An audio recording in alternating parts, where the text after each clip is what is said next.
अनस रजी अल्लाहु अन्हु से रिवायत है, रसूलुल्लाह सल्लल्लाहु अलैहि वसल्लम ने फरमाया, अल्लाह ताला मोमिनों को क़यामत के दिन उसी तरह जमा करेगा जैसे इस दुनिया में उन्हें जमा किया गया है, और वो कहेंगे कि हम किसी से अपने रब के पास हमारी शफात के लिए कहें ताकि वो हमें इस स्थान से नजात दिलाए।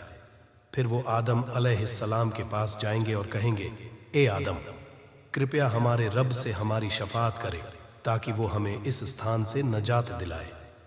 आदम कहेंगे, मैं इस मकाम के लिए मौजू नहीं हूँ, और अपनी गलतियों का जिक्र करेंगे जो उन्होंने की थी, और कहेंगे, लेकिन आप नूह अलैहिस्सलाम के पास जाएं क्योंकि वो ज़मीन वालों के लिए अल्लाह के भेजे गए पहले रसूल थे। वो नूह अलैहिस्सलाम के पास जाएंगे जो कहेंगे, मैं इस मुकाम के लिए मौजू नहीं हूँ, और अपनी गलती का जिक्र करेंगे जो उन्होंने की थी, और कहेंगे, लेकिन आप इब्राहीम खलीलुल्लाह के पास जाएं।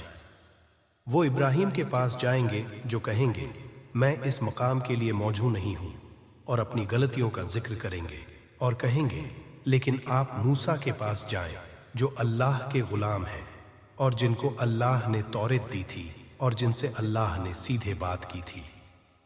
वो मूसा के पास जाएंगे जो कहेंगे, मैं इस मकाम के लिए मौजू नहीं हूँ, और अपनी गलतियों का जिक्र करेंगे, और कहेंगे, लेकिन आप अल्लाह के गुलाम और उसके रसूल ईसा के पास जाएं जो अल्लाह का कलाम और उसकी बनाई हुई आत्मा है। वो ईसा के पास जाएंगे जो कहेंगे, मैं इस मकाम के लिए मौजू नहीं हूँ, लेकिन आप मोहम्मद के पास जाएं जिनके पिछले और आने वाले गुनाह अल्लाह की तरफ से माफ कर दिए गए थे। फिर वो मेरे पास आएंगे और मैं अपने रब से इजाजत मांगूंगा और मुझे उसके सामने हाजिर होने की इजाजत दी जाएगी। जब मैं अपने रब को देखूंगा तो उसके आगे सजदे में गिर पड़ूंगा, और जब तक वो चाहेगा मुझे सजदे में छोड़ देगा। फिर मुझसे कहा जाएगा, ए मोहम्मद, अपना सिर उठाओ और कहो, तुम्हारी सुनी जाएगी, और मांगो, तुम्हें दिया जाएगा, और शफात करो, तुम्हारी शफात कबूल की जाएगी। फिर मैं अपना सिर उठाऊंगा और अपने रब की तारीफें करूंगा जो उसने मुझे सिखाई है। फिर मैं शफात करूंगा। अल्लाह मुझे एक विशेष प्रकार के लोगों के लिए शफात करने की इजाजत देगा और एक हद मुकर्रर करेगा जिनको मैं जन्नत में दाखिल करूंगा।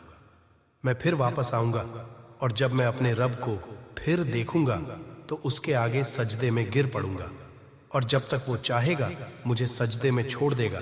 फिर कहेगा, ए मोहम्मद, अपना सिर उठाओ और कहो, तुम्हारी सुनी जाएगी, और मांगो, तुम्हें दिया जाएगा, और शफात करो, तुम्हारी शफात कबूल की जाएगी।